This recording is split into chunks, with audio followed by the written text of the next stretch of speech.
Following the updates we've gotten since the year-end preview, we're closer now to 2XKO's launch than ever. In this video, we'll be talking about the business model of the most accessible fighting game currently on the market. We'll also be talking about 2XKO's neighboring titles in VALORANT and League. If you enjoy 2XKO content and you're hyped for the future of the game, be sure to dive kick the like button and one button command grab the subscribe button with the bell.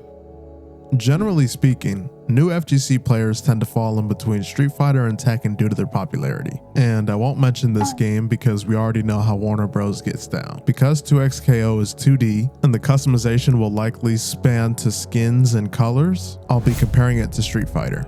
For a little over 30 years now, Street Fighter has been the mainstream entrance to the FGC for a lot of players. MK actually used the rule back then too, being that it's even a bestseller up to this day, although people don't take the game as seriously in a competitive sense. The reason Street Fighter has been held in such high regards over the years is due to the standard of quality that Capcom tends to deliver, as well as their established presence with characters and lore. In that sense, they're already pretty similar to Riot heading into this new title they're getting ready to deliver. With the most recent entry, it's safe to say fans are not the happiest with how Capcom has decided to handle Street Fighter, so let's take a look at some of what they have to offer.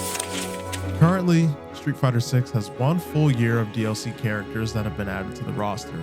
The second year characters saw the first guest additions in franchise history, a long overdue addition of a third strike character, and of course, the infamous M. Bison. Purchasable items in the game include the Battle Pass, character packs, Ultimate Year packs, music packs, and outfits.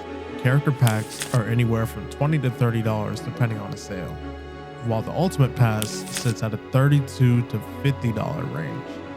And just for reference, you can't unlock fighters just by playing. As for outfit 2s, they can be earned in game, but you have to go around talking to different character NPCs and building up this trust meter. Alright, first up you have to play World Tour up until you unlock this second map, and then go to this part of the map, talk to this merchant and buy 50 prepaid cards. Alright, next go up to the character to which you want the outfit for and then just gift them all 50 prepaid cards.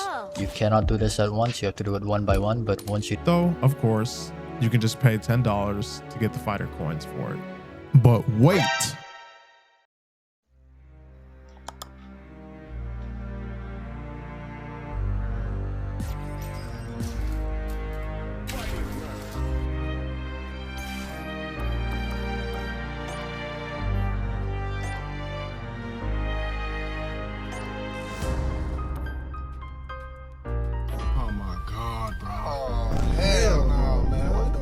You have to purchase 2 packs of 250 coins for a total of $10? You can't just get a 300 coin pack for 5? Yep, it's a corporate classic in this industry we're all too familiar with. Your average Joe who's playing Street Fighter 6 after his day job will be more likely to top up when they see something else they like.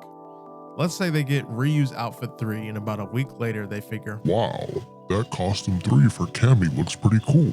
Why don't I go ahead? You get the point. If you could make one-to-one purchases being left with 0 coins, it wouldn't inspire the same customer to keep pouring their investment in. It's definitely anti-consumer, but this is basically all over the gaming industry. Colors are just as grindy, by the way. And I didn't even really realize this because I got the year 1 character pass. So the colors just came with the DLC character. I realized that when I was trying to play anyone on the base roster, that for the most part, I only had about 2 or 3.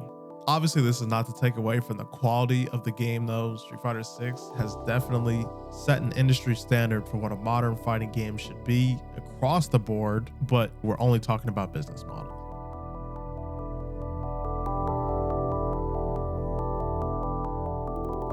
If you've been keeping up with my channel since I started posting 2XKO content, or you've seen one of my previous videos, then you would know that I have no experience with League. If you have any insightful information, be sure to leave it in the comments to help out the points that I'm trying to make here. However, as with VALORANT, I'm way more familiar with how that game is handled, so I can speak confidently about that. I'll say right now that as a former Apex player, I know that when developers post things like these, it usually doesn't mean that much. And most of the time, this is no knock to the developers, because at the end of the day, these universes are owned by companies and they need to meet certain figures and thresholds and whatnot. But just from the mindset alone, that's why when I heard this, I didn't really think anything of it. When it comes to monetization, we promise to be respectful of both your time and your wallet. Now, if this is true, that's great. But again, I usually take these things with a grain of salt because developers always need to make this sound good for customers. I mean, at the end of the day, it's a business. They're not going to come out and say, we don't care about you. Here's a $40 battle pass. If the monetization is shit, ultimately they have to come out and dress it up as if that's not the case, because they need to please investors. And for the whales, they obviously need it to sound good. And for the players who are on the fence about buying the yada, yada, yada. And the sad thing about this is that in a general sense, if you completely separate the gameplay from the monetization in free-to-play titles, you end up with an actually pretty decent game. And from what we've seen of 2XKO so far, including the testimonies of people who have played the game, this is going to be something that we really enjoy from a mechanical perspective. But on the business side, what are we to expect? Is it something like League, where for a new player, acquiring skins and desirable cosmetics is not going to be a big hassle, which in turn may inspire them to actually start investing into the game? Or is it going to be like Valorant, where unless you get premium skins, you basically don't have anything that you actually really like into your collection? And I obviously need to be perfectly clear here and say that the options in League seem to be more fitted towards regular / free-to-play players, but it's obviously not perfect. At the end of the day, more content such as events, passes, things in the store, mastery challenges for characters and whatnot only leaves more opportunity to charge for the things that you're adding to the game. As an example, you'll have a free event tracker for an esports event that's going on, and players will think, yay, at least I'm not getting nothing.